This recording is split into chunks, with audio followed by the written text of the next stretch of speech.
素晴らしい熱気に包まれたスタジアム。カウンターを食らいましたけども、攻めてる時こそ相手はカウンターの準備をしていると思った方がいいですよね。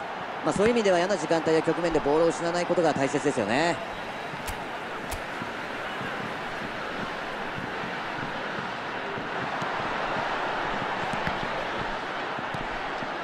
フリアン・アルバレス、これは合いません。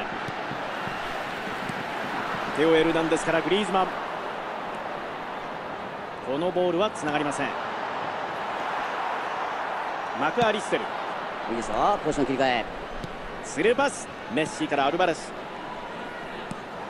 ボールは届きません。チュアメニ、このパスを防ぎます。さあカウンターを仕掛けます。テオ・エルナンデス、テオ・エルナンデスからエンバペ、さあ裏を狙っていきましたが、これは通りませんでした。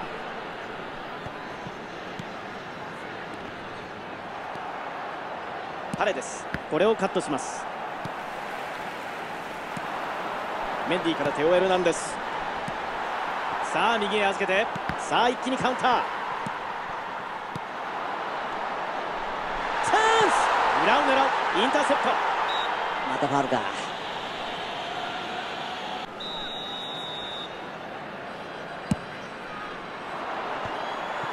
ウスマヌ・デンベレ、ロメロ、このボールに触ります。右サイドへ振って、ここはつながりません。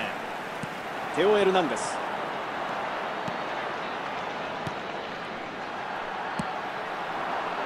ウスマヌ・デンベレ、このボールをカットします。パレデス、モリーナへスペースを狙う。いい形ですよ。さあコーナーキック、バルセロナ、枠に入れたかったですよね。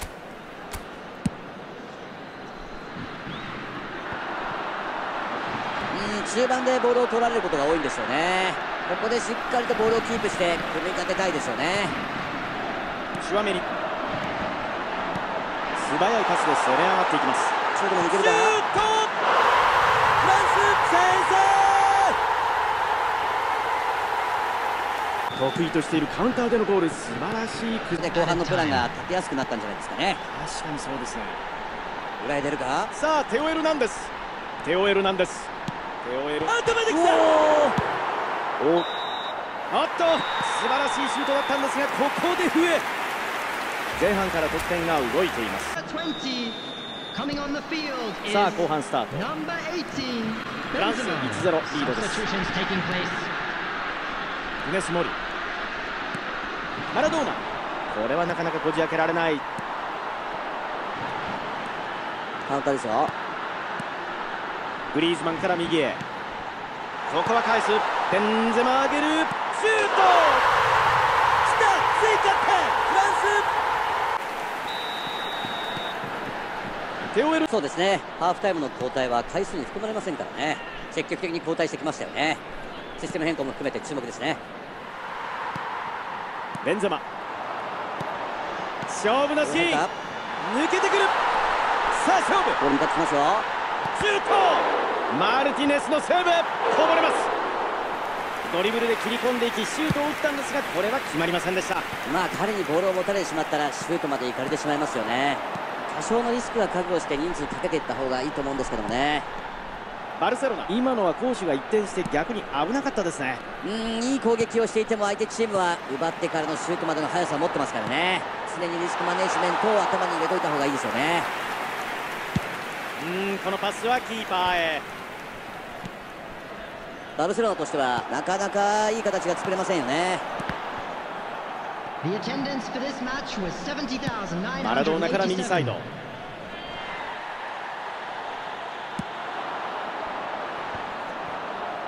のボール奪いに行きます。ボールはメッシへ、メッシからガルナチョ、ガルナチョ、マッチアップのシーン、シュート、ゲット、バルセロナ。両チーム同じタイミングで動いてきます。さあバルセロナ、あと1点というところ。いや素晴らしいですよね。流れは来てるのでこのまま同点まで持ち込みたいですよね。マルティネス、ここは抑えました。危ないシーンでしたがクリアの対応。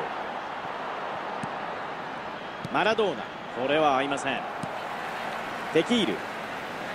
さあアディショナルタイム、はさあ1分です。パスの交換、ディフェンスこれを読んでいたフリアン・アルバレス。さあカウンタースピードを上げたいところ、ウパメカノ、ここは読んでいました。笛です。2対1、フランス1点を